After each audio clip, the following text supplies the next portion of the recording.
This channel does not promote any violent, harmful, or illegal activities. All content provided by this channel is meant for an educational purpose only.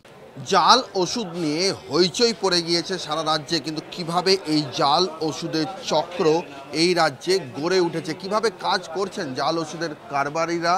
আমরা রয়েছি একেবারে বড় বাজারে, ওষুধের যে wholesale বাজার রয়েছে সেই সমস্ত হোলসেল বাজারের ব্যবসায়ীদের সঙ্গে। এ রাজ্যে জাল ওষুধের কারবার কিভাবে কাজ করছে।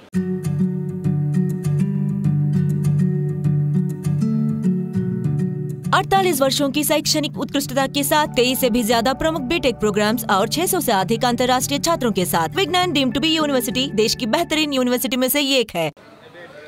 দেখুন, এ রাজ্যে জাল ওষুধের কারবার কিভাবে কাজ করছে সেটা তো আমাদের কাছে জানা নেই। আমরা যেরকম ঘটনাচক্রে জানতে পারছি, নানান জায়গা থেকে এরকম জাল ওষুধ পাওয়া গেছে এবং সেটা পুরোটাই প্রশাসনের দায়িত্ব, কোথা থেকে জাল মাল হচ্ছে এবং কোথা থেকে জাল ওষুধ আসছে সেটাকে খুঁজে বার করার। ঝাড়খণ্ড, হরিয়ানা, উত্তরাখণ্ড, উত্তরপ্রদেশ এই সমস্ত জায়গাতে ওষুধ তৈরির একটা বড় হাব রয়েছে। সেখান থেকে এখানে যখন আসছে তখন অনেক ক্ষেত্রেই যারা এই পুরো ওষুধের ব্যবসার সঙ্গে যুক্ত তারা বলছেন যে এর মধ্যে অনেকেই রয়েছেন যারা ডিসকাউন্টের ফাঁদে পা পড়ছে। এই ডিসকাউন্টের ফাঁদের চক্রটা কাজ করছে কীভাবে? দেখুন, আজকে মেডিসিনে একটা যেটা অনেক দিন ধরেই হয়ে আসছে, বাংলায় দেখা যাচ্ছে ডিসকাউন্টের পেছনে লোকেরা দৌড়চ্ছে। কনজিউমাররা প্রচুর পরিমাণে ডিসকাউন্ট চাইছে, 25%, 30%। আমাদের মোটামুটি যেটা মার্জিন থাকে অ্যারাউন্ড 24 থেকে 30। তো সেখানে কিছু কিছু মালে দেখা যাচ্ছে 25% ডিসকাউন্টও দিচ্ছে। এবার খেলাটা হচ্ছে, গল্পটা হচ্ছে যে অনেক সময় আজকে জিএসটি আসার পর থেকে বাইরের স্টেটের মালও অবাধে বাংলায় আসছে, বাংলার মালও বাইরে যাচ্ছে। সেই সূত্রে ওই মালের সঙ্গে কিছু হয়তো আপনার ডুপ্লিকেট মাল বলুন বা জাল মাল বলুন এসে পড়ছে। সেটা হয়তো সবসময় আমাদের মেম্বাররা বুঝতেও পারছেন না বা তাদের অজান্তেই সেই মালটা তাদের ঘরে ঢুকে যাচ্ছে। এই মেম্বাররা বুঝতে পারছেন না কেন? এই মেম্বাররা বুঝতে পারছে না, এটা আমরা যতদূর বুঝতে পারছি যে কোনো সেরকম ফিক্সড কোম্পানির কোনো কিউআর কোড বা একটা পদ্ধতি নেই যেটা দিয়ে আমরা সাধারণ দোকানদাররা জানতে পারবো যে এই ওষুধটা জাল না এই ওষুধটা সঠিক। এটা আমাদের বোঝার কোনো চান্স নেই, কোনোভাবেই নেই। এটা যদি কোম্পানির দিক থেকে বা সরকারের দিক থেকে কিছু একটা কিউআর কোড বা এরকম কিছু প্রোভাইড করা হয়, যেরকম ইনভয়েস প্রোভাইড করা হয়, জিএসটিতে ইনভয়েস দেখলে আমরা বুঝতে পারবো যে বিলটা সঠিক কিনা। সেরকম যদি সরকারের তরফ থেকে ফিউচারে যদি এরকম কোনো কিউআর কোড দেওয়া হয় যে কোনো ওষুধ সেই কিউআর কোডটা প্রেস করলে, কিউআর কোডটা স্ক্যান করলে আপনার পেশেন্ট জানতে পারবে যে ওষুধটা জাল কি ওষুধটা সঠিক, তাহলে আমার মনে হয় জিনিসটা বেটার হবে ফিউচারে। ধরুন হচ্ছে যে এই যে ডিসকাউন্টের কথা বলছেন, আপনারা বলছেন যে ব্যবসায়ীরা যারা আছেন তারা বুঝতে পাচ্ছেন না। এই বোঝার ক্ষেত্রে এই যে মার্কেটে কোম্পানির থেকে তারা ডিরেক্ট পারচেস করেন না কেন তারা এই ফাঁদে পা দেয়? আজকে দেখুন, কোম্পানির থেকেই সবাই ডিরেক্ট পারচেস করে, কিন্তু কোনোভাবে ধরুন কোম্পানিরা মাসের শেষে বা ধরুন যে কোনো সেলস লাইনে মাসের শেষে টার্গেট হয়, সেই টার্গেটের জন্য হতে পারে ভিন্ন রাজ্য থেকে কেউ একটা অফার দিল। এবার সেটা এখানকার কোনো ট্রেডারের পক্ষে সেটা জানা সম্ভব না যে সে সেখানকার ডিস্ট্রিবিউটার কি ডিস্ট্রিবিউটার না। সে হয়তো অ্যাজ ডিস্ট্রিবিউটার সে ফোন করলো যে আমার কাছে এই কোম্পানির এই পুরো রেঞ্জ আছে। সেখানে একটা ট্রেডারের পক্ষে সেটা নর্মালি জানা সম্ভব না। কিন্তু আমরা অ্যাজ অ্যাসোসিয়েশন আমরা চেষ্টা করি আমাদের সব মেম্বারদের কাছে এই সচেতনতাটা করার জন্য, যাতে সবাই একদম ফিক্সড স্টকিস্ট ডিস্ট্রিবিউটারের থ্রু দিয়েই মালটা নেয়।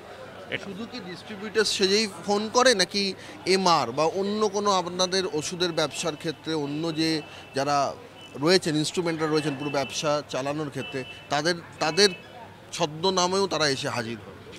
না, শুধু ডিস্ট্রিবিউটার সেজে ফোন করার কোনো ব্যাপার নেই। কারণ আমাদের এখানে কোম্পানি আর ডিস্ট্রিবিউটার ধরুন, আমি আপনাকে একটা কথা বলছি, মার্কেটে ধরুন, আমাদের মার্কেটে ধরুন 400 450 ওষুধের দোকান আছে, কিন্তু তার মধ্যে ডিস্ট্রিবিউটার আছে ধরুন 30 থেকে 35 জন কি 50 জন কি 60 জন। বাকি যারা এখন তো জিএসটি হওয়ার পর থেকে সারা ভারতবর্ষ থেকে যে কোনো জায়গা থেকে যে কেউ অ্যাপ্রোচ করতে পারে আপনাকে ওষুধ কেনার জন্য। এবার আপনি সাধারণভাবে তার থেকে ওষুধ নিতে পারবেন। তার যদি ভ্যালিড ড্রাগ লাইসেন্স থাকে, ভ্যালিড জিএসটি নাম্বার থাকে, তার থেকে পারচেস করার মতো কোনো নেই। এবার যদি ধরুন মাসের শেষে আপনাকে কেউ অ্যাপ্রোচ করলো যে ধরুন যেটা নর্মাল ডিসকাউন্ট আছে তার চেয়ে বেশি ডিসকাউন্টে, তো সেটা সবাই যখন যারা ওষুধের ব্যবসার মধ্যে রয়েছে তারা জানে যে এটা মাসের শেষে এটা হয়েই থাকে।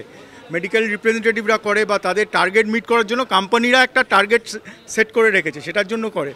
তো সেটা আপনি যদি দেখেন যে আপনার যদি মনে হয় যে না এটা ভ্যালিড, মানে যে আপনাকে অ্যাপ্রোচ করছে সে ভ্যালিড, তাহলে আপনার তার থেকে মাল না নেবার আমি কোনো যুক্তিযুক্ত কোনো কারণ খুঁজে পাচ্ছি না। মাল নিয়ে তো বলির পাঠা হয়ে যাচ্ছে না, মাল নিয়ে বলির পাঠা হয়ে যাচ্ছে সেটা খুব খুব রেয়ার ঘটনা দাদা। সেটা মানে বলির পাঠা হয়ে যাচ্ছে মানে কি, এবার আপনি যে কথাটা বলতে চাইছেন হয়তো মান্না এজেন্সির কথা বলছেন, তো মান্না এজেন্সি তো বলছে যে যার থেকে মাল নিয়েছিল তার যে ভ্যালিড জিএসটি ছিল, তার ছিল, সেটা তো অন্য স্টেটের ব্যাপার। এবার ও যখন ওই স্টেট যখন মাল নিয়েছে সেও ভ্যালিড ডকুমেন্টসে তার এগেনস্টেও এনইএফটি পেমেন্টও করেছে ওনার বক্তব্য অনুযায়ী। তো এবার ওইখানকার ধরুন এটা বিহার বা ঝাড়খণ্ডের মাল হলে তো ওখানকার সেটা ড্রাগের ধরার দরকার, যে উনি মানে ওখানে স্পুরিয়াস কিছু করে থাকলে ওখানকার যে মালটা সাপ্লাই করেছে তাকে ধরার দরকার। সাথে ওয়েস্ট বেঙ্গল সবসময় স্কেপগোট হয়ে যাচ্ছে, কারণ ম্যাক্সিমাম মাল কিন্তু বাইরে থেকে আসে, ওয়েস্ট বেঙ্গলের মাল কিন্তু না, ম্যানুফ্যাকচারিং ম্যাক্সিমাম বাইরে থেকেই হয়, আর ওয়েস্ট বেঙ্গলে মালটা ডাম্প করা হয় এখানকার মার্কেটটাকে। এখানে পুরো ওয়েস্ট বেঙ্গল মার্কেটে এই মালগুলো ডাম্প করা, ওয়েস্ট বেঙ্গল মার্কেটে ডাম্প করা হয়। ওয়েস্ট বেঙ্গলে বেসিক্যালি কনজিউমার স্টেট, এটাতে ম্যানুফ্যাকচারিং সেরকম নেই। ম্যাক্সিমাম মালই যা হচ্ছে আপনার 90% মালই ওয়েস্ট বেঙ্গলের বাইরে ম্যানুফ্যাকচার হয়।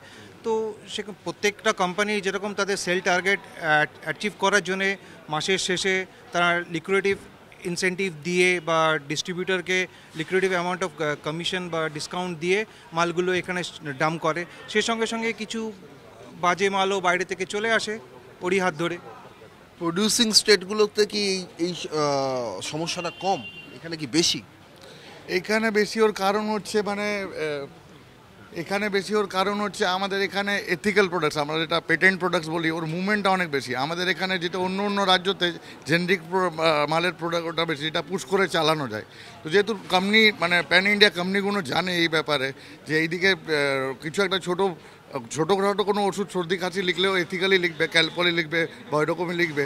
তো ওই জন্য এইদিকে জানে যে এইদিকে পাঠালে আমাদের মিট আপ হয়ে যাবে, টার্গেটটার সেলসগুলো মিট আপ হয়ে যাবে। এই জন্য বর্ডারিং স্টেট বলেও কি কোথাও একটা মানে এখানে এই জাল নেটওয়ার্কটা অনেকটা বেশি, যেহেতু আমাদের এখান থেকে ওয়েস্ট বেঙ্গল থেকে আমরা অনেকগুলো স্টেটের বর্ডার শেয়ার করি এবং বাংলাদেশের সঙ্গেও আমরা বর্ডার শেয়ার করি। সেরকমভাবে আমাদের পক্ষে বলা টাফ, কারণ এই ওষুধগুলোর সূত্রপাত হচ্ছে আমাদের হিসেবে ম্যানুফ্যাকচারিং জায়গা থেকে।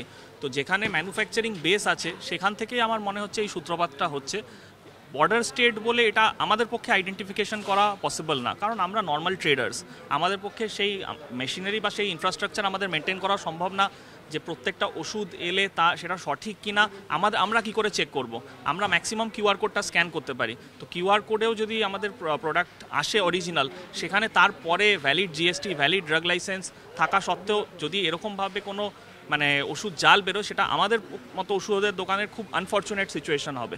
আমাদের পক্ষে সেটা বলা খুবই মুশকিল যে এটা কোনো বর্ডারিং স্টেট থেকে আসছে কি সাউথ বা নর্থ বা ইস্ট বা ওয়েস্ট কোথাও থেকে আসছে, সেটা আমাদের পক্ষে বলা সম্ভব। রিকল প্রসেসটাও কি ঠিক করে হয়?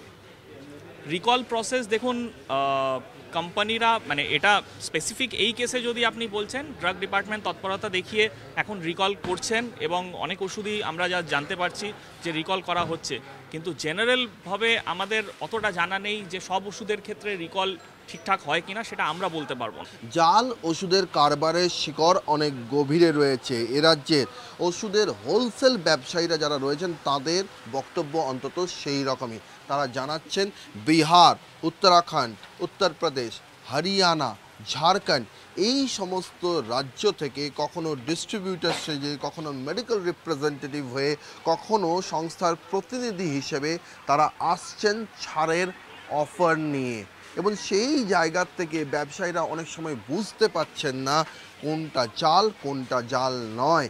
এমনও হচ্ছে যে সেই সমস্ত কোম্পানির ওষুধের মধ্যে আসল ওষুধ নকল ওষুধ মিলিয়েও তাদের কাছে সেই ওষুধগুলো সরবরাহ করা হচ্ছে এবং এই মার্কেটের হাত ধরেই তা ছড়িয়ে পড়ছে খোলা বাজারে।